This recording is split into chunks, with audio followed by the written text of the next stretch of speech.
cours de la dernière édition, nous avons parlé avec Louis-Christian Minza de la science antique-quantique, les raisons antique-quantiques. Nous avons parlé également des nouveaux instruments politiques décisionnaires, avec la possibilité d'ouvrir sur des nouvelles données statistiques grâce à la science antique-quantique. Pour cette édition, nous parlons de la science politique. Nous parlons principalement de cosmogonie des spiritualistes. Nous parlons du cosmos solaire, mais également de la genèse de l'homme, l'origine de la patrie. Nous parlons de la puissance de la patrie. Nous parlons de l'État-nation. Avec lui toujours, nous parlerons également de l'ontologie. Junior Aïssi, à nouveau, est avec nous. Une fois de plus, bienvenue, Junior Aïssi. Merci, c'est un plaisir de partager ce plateau avec vous. Si on parlait de cosmogonie des spiritualistes, dans cette partie, Louis-Christian Minza. Merci, M. Foucault, et bien sûr, je remercie les spectateurs de suivre cela. C'est un plaisir de vous parler aujourd'hui de la cosmogonie. Alors, la cosmogonie, c'est en fait un volet de la philosophie qui vient servir à la politique. Donc, on vient en faire une philosophie politique pour expliquer un tout petit peu l'ordre du monde, l'ordre des choses. Et c'est grâce à cette cosmogonie que nous avons pu avoir les États-nations, par exemple, la patrie, tout.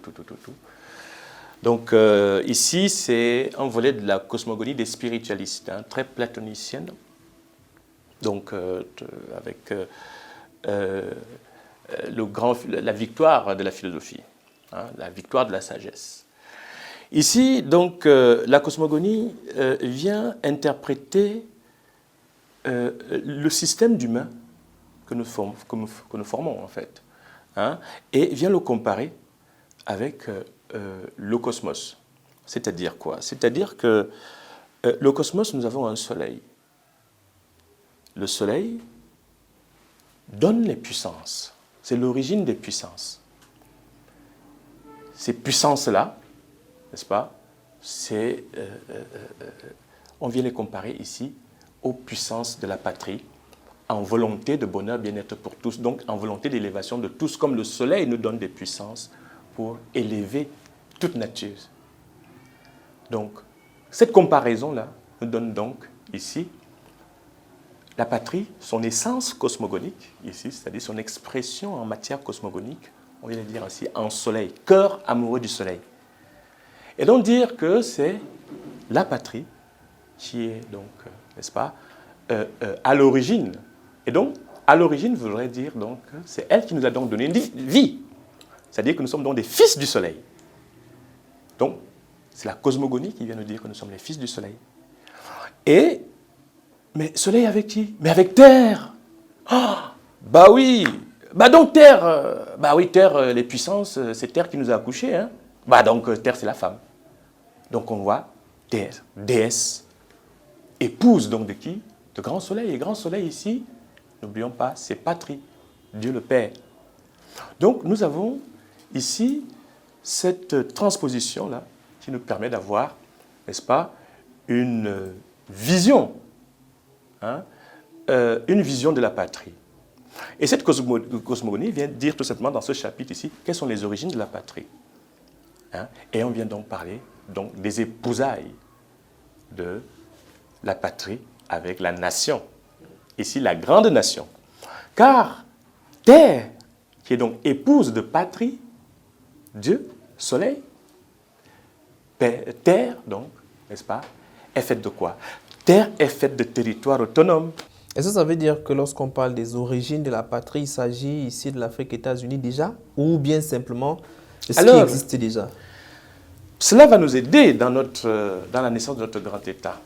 Dans le long parcours. Alors, ici, la patrie, il faut comprendre maintenant qu'il n'y en a qu'une seule. Mais, pourtant, il y a plusieurs pays. Mais il n'y a qu'une seule patrie. Donc, la cosmogonie vient donc expliquer un tout petit peu tout ça. Il faudra le lire, cette œuvre-là, et comprendre comment est-ce que tout cela s'articule dans cette épousaille. Alors, pour l'Afrique États-Unis, n'est-ce pas? L'Afrique États-Unis, donc, c'est la patrie, n'est-ce pas? Maintenant, épouse de plusieurs territoires autonomes. On va donc parler de la polygamie de la patrie. La polygamie, la patrie. Alors, on était là dans le monde de la cosmogonie. Est-ce qu'il y a un lien avec l'ontologie? Oui, un lien, oui, puisque dans le chapitre ici, nous venons parler des origines de la patrie. Alors, en cosmogonie, on vient parler de son origine en cœur amoureux du soleil. Mais l'ontologie, c'est qui? L'ontologie, c'est la miniature, en fait, c'est-à-dire c'est le plus petit. C'est la naissance de la patrie, mais en plus petit, c'est-à-dire l'être humain, le premier être humain. C'est-à-dire que sans être humain, il n'y a pas de patrie. Mais à partir du premier être humain, nous avons déjà la patrie. Si nous devons considérer ce que c'est que la patrie, ne soyons pas jaloux qu'il soit le premier. Donc, l'ontologie vient donc parler ici du premier fils du soleil, n'est-ce pas, habitant sur terre, sachant que les êtres humains sont donc porteurs du soleil d'esprit, qui est le cœur amoureux, qui est là. Donc, nous venons parler du soleil ontologique en chacun. Donc, vous voyez comment la science antique vient nous appuyer dans cette expression du soleil d'esprit, dans l'ontologie, car l'être humain est fils du soleil. Soleil ontologique ici, soleil d'esprit. Et c'est là où je viens donc avec le pendentif striqueur, pour que cela soit visible, pour que l'être humain n'oublie pas l'essence fondamentale du cœur, qui bat et qui est, n'est-ce pas, la source de la vie. Donc, je viens parler donc du striqueur qui sera en commerce, bien évidemment, à tous les prix. Qu'est-ce que la cosmogonie des spiritualistes nous enseigne fondamentalement? Qu'est-ce qu'elle nous apprend dans cet univers où nous sommes en train de présenter la science antique comme étant la nouvelle donnée qu'il faut absolument s'approprier? Bon, alors dans l'ordre de vie sociale, déjà, nous on vient dire que tous les hommes sont donc frères, déjà. Et que nous sommes tous donc des fils du soleil. Et on vient dire que l'étranger n'est pas vraiment étranger. Arrêtons avec les histoires d'étrangers. Donc on pourrait se sentir chez soi, Donc, quel que soit l'endroit où on se absolument, trouve. absolument. C'est le mouvement que j'amène. C'est un grand mouvement idéologique mondial, le clan chat mondial. Ici, c'est le mouvement de l'humanisme des consciencieux, avec le palais à l'alliance PDS. Nous voulons unir le monde. Je suis Christ, ne l'oubliez pas. Et donc, l'ontologie, c'est grand chat. Et je vais vous raconter la thèse donc évolutionniste des chats griots, de mon grand-père, que je poursuis et que je conditionne en bon français. Avec une histoire, vous allez voir, elle est trop belle, mais je veux dire, je l'aime tellement cette histoire que je l'écoute moi-même tous les soirs. Peut-être avant de nous faire l'économie de cette histoire, nous l'avons promis d'ailleurs aux téléspectateurs, revenons un peu sur la compréhension de vos patronymes, de votre nom dans les détails, étant donné que cela pourrait avoir un lien avec le sujet que nous abordons en ce moment. Mon patronyme, déjà je m'appelle Lumière, c'est-à-dire Mintsa. Mintsa, ça signifie en ekambeti, étincelle, feu d'autrefois. Voilà, donc je suis Mintsa, je suis lumière, je suis fils de la lumière, je suis né aux croisées des principautés, je suis fils unique né aux croisées des principautés, je suis prince, je suis saint prince de révélation intérieure en manifestation et en manifestation publique. Voilà, donc comprendre que nous sommes, je propose une nouvelle vision. Je suis une personnalité dont l'humanité en parle. J'ai envie de dire, je suis l'homme le plus célèbre du monde. Aussi, on remarque que dans du moins ajouté à votre présentation et dans vos différents travaux, il y a cet animal qui revient, le chat. Qu'est-ce que cela représente pour vous et pour l'ensemble de vos travaux? Oui, grand chat. Grand chat, je vous parle justement, c'est l'ontologie qui vient révéler grand chat. Grand chat. Peut-être pour ajouter, dans l'une de nos productions, vous avez dit que au départ, votre grand-père était le chef chat. Donc je suis successeur, je suis chef chat. Et vous aujourd'hui, étant successeur, vous êtes le grand chat. Je suis chef chat. Donc porteur d'une certaine moralité. En fait, je suis chef chat C'est-à-dire, je suis héritier, je suis chef chat, mais en langage courant, je m'appelle grand chat. Je suis chef chat, c'est-à-dire que je suis le chef du clan. Et je le redeviens donc, d'ailleurs, en réalité, donc avec ce grand clan mondial, hein, où je suis grand chat, le grand chat de retour vivant réel. Parce qu'il faut comprendre aussi que j'ai un côté où je suis vivant éternel. C'est-à-dire que je ne meurs pas, je revis tout le temps, et j'en ai la conscience, et aujourd'hui on pourra aller vraiment vers cela. D'une évidence d'éternité. Oui, parce que la personnalité du Christ que je vous dis Christ c'est qui? C'est Jésus. C'est comme si je vous disais que c'est Jésus qui revient là. C'est moi qu'on a mis sur la croix là. On s'installe dans la logique ou alors dans la portée messianique de votre travail. Pourquoi est-ce que vous vous caractérisez ou vous vous présentez comme étant le Messie? Vous venez apporter une nouvelle donnée qui n'existe pas, certes, oui, mais pourquoi vous vous sentez investi d'une mission particulière? Je ne suis pas seulement investi d'une mission salvatrice. Je viens d'abord... vous savez, je suis un vivant réel. Hein. C'est-à-dire, j'ai grandi avec tout le monde. Hein. Je suis un gars du quartier, comme on va dire, plus simplement. Donc, il ne s'agit pas pour moi d'inventer un Christ que je suis, qui porte mon nom, mais il s'agit de dire à tout le monde que, attention, je m'appelle Christian, hein. Faites attention, mais c'est moi le papa du patrialisme, c'est moi le futur papa de l'Afrique-États-Unis, c'est moi ceci, c'est moi cela. Voilà. Et faites attention, je suis Christ. Alors, évidemment, moi j'ai eu ces certitudes, parce qu'il s'agit pour moi de certitudes. Donc je ne vais pas être du côté de l'incrédule, vous comprenez? Puisque moi je suis sûr de moi. L'incrédule n'est pas sûr, il ne sait rien, il ne s'appuie sur rien, il ne sait pas de quoi il parle. Alors, évidemment, je sais aussi que c'est quelque chose qui... Vous avez d'ailleurs votre qui tente des jalousies. Vous avez d'ailleurs votre vocabulaire que vous donnez à ces personnes qui sont incrédules, peut-être le fait connaître à ceux qui nous regardent. Alors, il y a plusieurs catégories d'incrédules. Il y a ce qu'on appelle les ignorants contents et il y a les ignorants fâchés. Alors, quelle est la différence qu'on peut en faire? L'ignorant content, c'est celui qui croit tout savoir et qui n'a pas besoin de lire l'œuvre, par exemple, que j'ai écrite. Il sait déjà ce que c'est que la science anti-quantique avant que je l'ai écrite. Et surtout, quand je l'ai écrite, sans doute qu'il pensait qu'il m'avait déjà conseillé. Bon. et donc, à ceux-là, je leur dis que non, vous ne pouvez pas être sûr de vous dire tant que vous n'avez pas lu ce qui est écrit, c'est-à-dire l'œuvre. L'œuvre qui est donc une œuvre fondamentale, une œuvre de révélation, c'est, comme on dit, c'est la révélation. Et bien évidemment, elle est critiquable. Hein? Elle est critiquable, et donc j'attends les critiques. L'Afrique-États-Unis, parlons-en un tout petit peu. C'est un concept qu'on présente depuis le début de notre série. De quoi est-il question? Qu'est-ce qu'on met dans l'Afrique-États-Unis qui est votre projet ou alors votre grand projet dans votre démarche que vous avez démarrée à travers les 5 ouvrages que vous nous avez déjà présentés?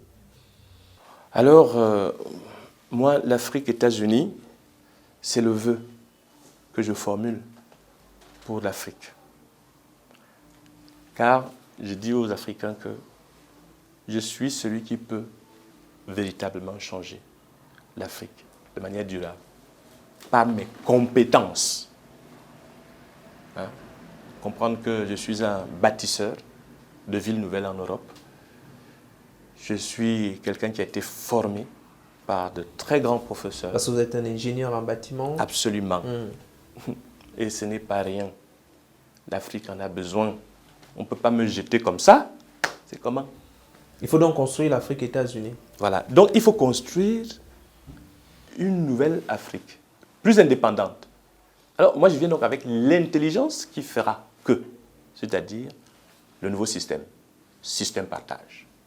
Je viens avec une nouvelle monnaie, le VIM, et pas l'ECO. L'ECO, c'est la monnaie Afrique de l'Ouest. L'Afrique centrale, c'est le CFA, encore. Enfin, l'ECO, c'est ce qu'il prévoit de... Moi, je viens avec le VIM pour toute l'Afrique. Je viens avec une idée, donc de grandes banques. Et 54 pays. Alors, rien n'a été validé, donc je ne peux pas vous dire 54, 53, 50, 48. Mais du moins, dans votre ambition. J'appelle l'Afrique, à commençant par l'Algérie. Hein. Je laisse l'Afrique du Sud hors de mon appel, mais un bon partenaire. Hein. Je préfère le dire tout de suite.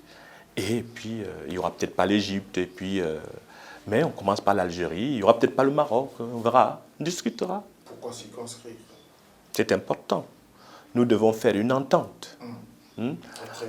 Voilà, il s'agit d'une entente de nations et il ne s'agit pas de faire un continent-pays. Comment on arrive à l'Afrique États-Unis? Parce que tout à l'heure, en dernière partie, nous allons parler des stratégies aussi bien idéologiques qu'économiques et même la question du clan chat mondial. Mais maintenant, comment est-ce qu'on part de l'état actuel, du fonctionnement de l'Afrique pour arriver à l'Afrique États-Unis? C'est plusieurs pays, c'est plusieurs idéologies, c'est plusieurs doctrines aussi bien religieuses que politiques. Comment on réussit à faire le grand boom, le changement? Ben oui, je vous comprends, mais c'est ce que je suis en train de faire en faisant. C'est-à-dire que si vous restez dans votre chambre et rêvez seulement, vous n'y arriverez pas. En faisant, veut dire en mettant les pieds en Afrique, en allant voir les Africains, en allant, n'est-ce pas, auprès des gouvernements.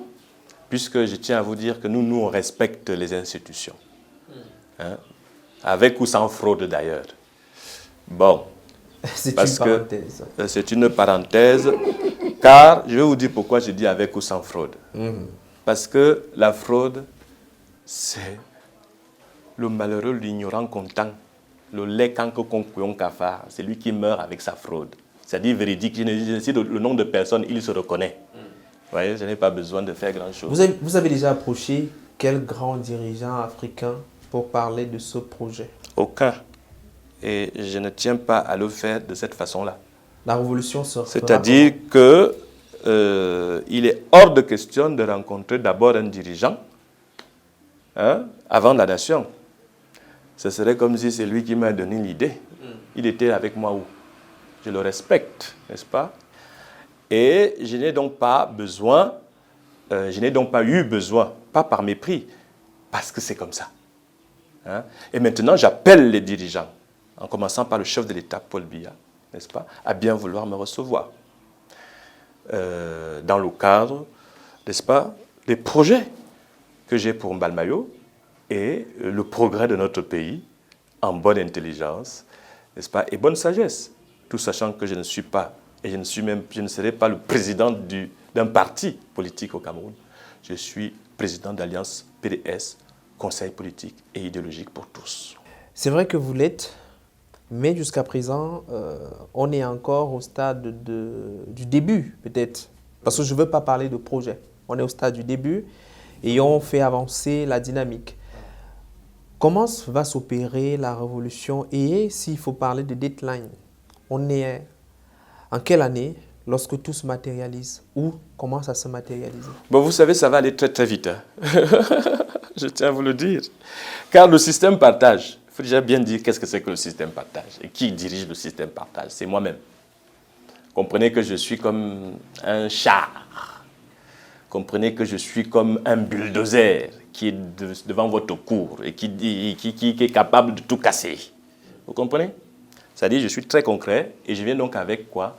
Le groupe Prince, qui est donc mon arme en question, c'est-à-dire une entreprise transnationale, avec Prince Construction, Prince Immobilier, Prince Énergie, Prince Matériaux de Construction et Logistique, qui sont les 4 grandes entreprises phares du système partage, sans compter la LCM Bank. Il faut comprendre que je viens avec une grande banque. Qui est la propriété forcément du grand Lui, chat? Minza. Lui-même. Le flamboyant. Est-ce qu'on ne va pas vers une monarchie absolue, avec un seul homme qui détient tous les pouvoirs, aussi bien financiers que... Alors, il faut bien définir... De dictature. Alors, il faut bien définir qu'est-ce que c'est que la monarchie absolue. Je suis prince, je suis saint prince. Donc je suis déjà saint prince. Donc je ne cherche pas à l'être. Et quand je l'étais... C'est un fait établi. Et quand je l'étais, n'est-ce pas, personne ne me regardait. Donc ce n'est pas le fait de dire qu'on est saint prince ou prince qui vous fait faire la révolution. Non, ce n'est pas ça. C'est bien autre chose. Je vous ai dit que je suis un acteur. Je ne suis pas un dormeur. Vous avez tant vu les gens, ils parlent, ils dorment. Moi, je ne dors pas. Je vous dis que je viens avec une banque, une très grande banque, la LCM Bank, avec son projet que j'ai dit de faire ici l'assurance. C'est parce que c'est une banque assurance qui va faire donc un grand projet de faire une assurance pour tous en Afrique. La solution santé qui est écrite et annoncée dans l'œuvre. Hein? Donc, avec un grand plan. Hein? Et tout cela à partir de mes propres fonds, à partir des donateurs, à partir des bienheureux qui m'accompagneront, c'est-à-dire tous, n'est-ce pas, les consciencieux du nouveau monde. Ouais. Donc, et je viens vous dire que, croyez-moi que ça pèse et ça va peser énormément. Alors, quand vous me dites monarchie absolue et tout ça, ben non, moi je viens vous parler du système partage. Hein? Je serai donc un monarque qui partage. Vous avez compris? Un monarque qui aide au développement, un monarque qui élève, n'est-ce pas, la nation. Vous comprenez? Parce que vous n'avez connu que le système présidentiel, vous croyez que le seul système d'État, c'est le régime république. Non, la monarchie a développé la France. Il y a l'Europe aujourd'hui, il y a encore beaucoup de monarchies. L'Angleterre, c'est une monarchie. Hein? Vous comprenez donc que je suis un prince républicain. Je l'affirme. Donc ne me parlez pas de monarchie absolue. Et ça n'existe pas. Surtout que je ne suis que conseiller. Maintenant, à quelle date? Parce qu'on aime bien savoir quand est-ce que tout cela se matérialise. Quelles sont les bornes en termes de timing historique? On est en 2000... Nous sommes en 2019. Moi, je commence en 2019. Alors, avec... on ne va pas oublier les 7 ans avec Mbalmayo. Parce que là, on est dans le concret, là. On est en train de parler concrètement. Je vous parle des bulldozers et tout ce que vous voulez. Je commence à Mbalmayo avec mes bulldozers. C'est ce que j'ai annoncé dans l'antique déclaration d'Afrique États-Unis. Alors, on a retenu dans l'une des productions où vous avez insisté que vous êtes afro-européen. Oui, je suis afro-européen. Alors, aujourd'hui, on parle de l'accomplissement, ou du moins d'un fait, l'Afrique États-Unis.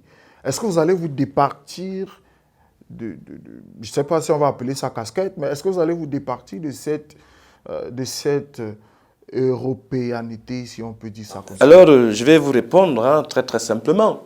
C'est que je quitterai la présidence de l'Alliance PDS le 28 mai 2035 si les Africains sont d'accord. C'est-à-dire que le 27 mai, je suis encore président de l'Alliance PDS. Bon, très simplement, j'ai envie de dire que à l'Alliance PDS, je suis afro-européen. Hein, je vis encore en Europe et donc je reviendrai en Afrique vraiment pour m'installer seulement au fauteuil présidentiel. C'est-à-dire le jour de l'investiture, le 28 mai, avec tous les chefs d'État du monde entier qui seront là, vous imaginez la fête. Bon alors, rêvons un tout petit peu. Hein. Je demande aux Africains de rêver. Et même le monde entier, attention, tout l'humanisme.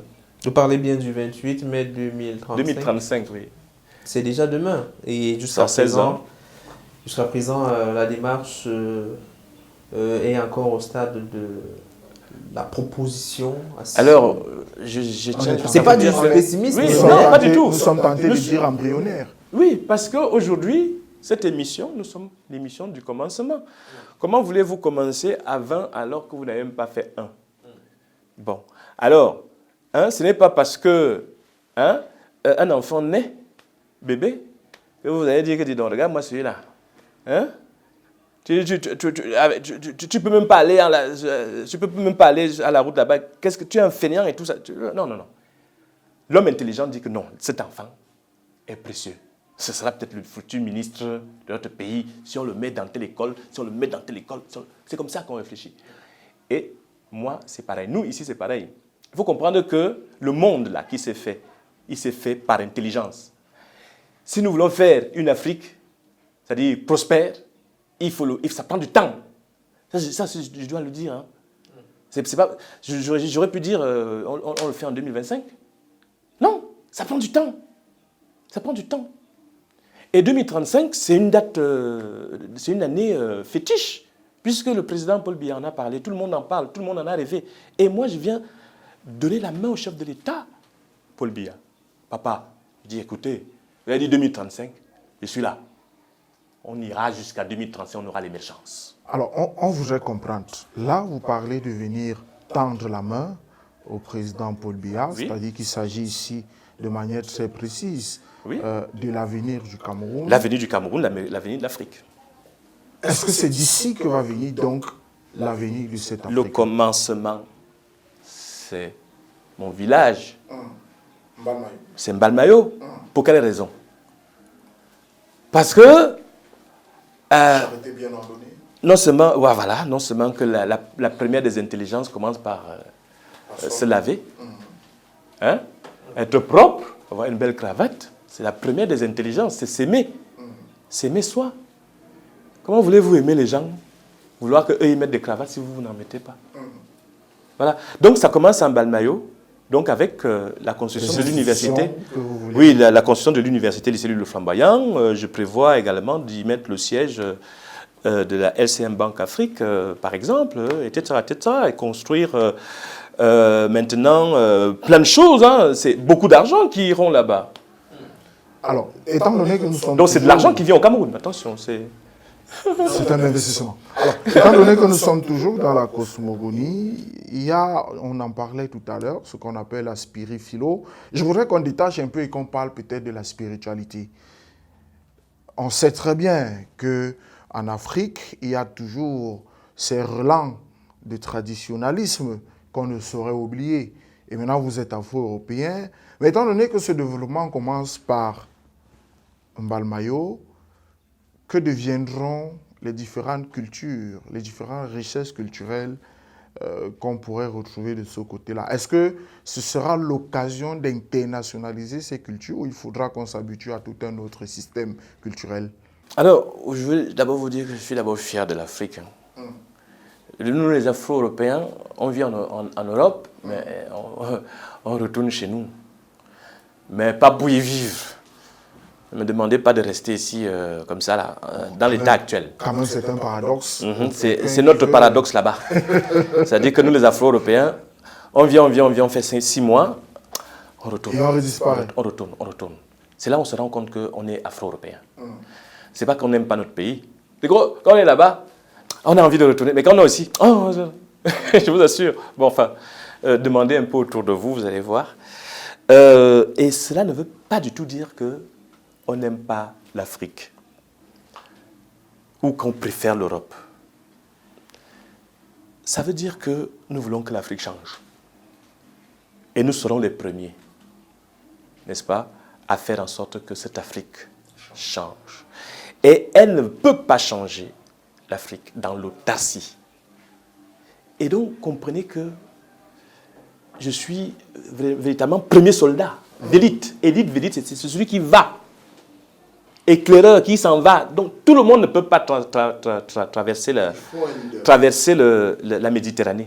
Mais ceux qui ont traversé doivent venir témoigner et doivent venir servir l'Afrique, sans se renier. On parlait des valeurs et cultures africaines. Est-ce que lorsqu'on parle d'Afrique États-Unis, ça sera, étant donné que vous l'avez dit d'ailleurs tout à l'heure au cours de cet échange, que le développement viendra, du moins ce changement viendra de Mbalmayo, vous l'avez précisé. Est-ce que donc ça sera aux autres, du moins à ce monde-là, de s'arrimer à nos valeurs, où il y aura une sorte de misture? Alors non, je veux dire, moi je suis l'homme de la diversité, le respect des libertés. Toutes les cultures seront les bienvenues. Absolument, je suis l'homme du métissage. Chez nous, il n'y a pas de chat blanc, il n'y aura pas de chat noir, donc tout chat, tous gris. Donc un bon chat gris, j'invite, n'est-ce pas, au melting pot mondial. Car l'homme est riche de sa diversité. Et je viens de dire, soyons fiers de notre culture. C'est-à-dire, montrons-la aux autres. En toute fierté. En toute fierté, mais arrangeons-nous à les séduire. Car c'est tout l'enjeu. C'est de plaire. Et plaire, c'est vendre ses essences, c'est s'enrichir. Soyons bons culturellement et surtout, ne soyons pas dans l'autarcie. Et je ne vais pas vous parler de tous les cassés qui sont prétentieux, en pensant que ils ont des cultures supérieures à qui que ce soit. La culture, ça se déguste. Louis-Christian Mintza, je vous remercie pour cette autre édition parce que nous sommes arrivés au terme de cette troisième. Je rappelle qu'à la quatrième édition, nous allons entrer plus en profondeur sur la question de l'État-nation. Nous parlerons des stratégies politiques et économiques ainsi qu'idéologiques du clan chat mondial.